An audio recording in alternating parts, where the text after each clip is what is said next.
यहाँको मौसम चाहिँ एकदम पानी पर्न लागेको छ हैन।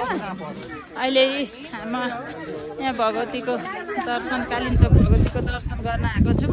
त्यहाँ हावा चल्यो, यता चाहिँ यस्तो हुच्चे छ है, केही नदेखिने। यता यस्तो छ है कालिम्पोङ भगवतीको मूल दर्शन। यहाँ शिवजी भन्ने ठाउँ रहेछ हैन। अनि यहाँ यसरी हेर्नु यहाँ यस्तो छ है, पुरा भिडको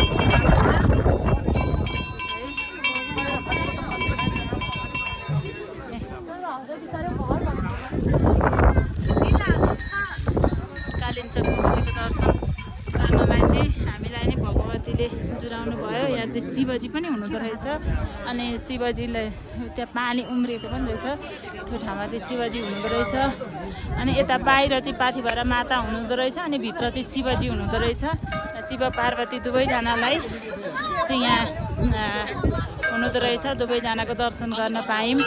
हर हर महादेव। यहाँ दाजु मेरी काकीले माताको दर्शन गरिसक्यौँ।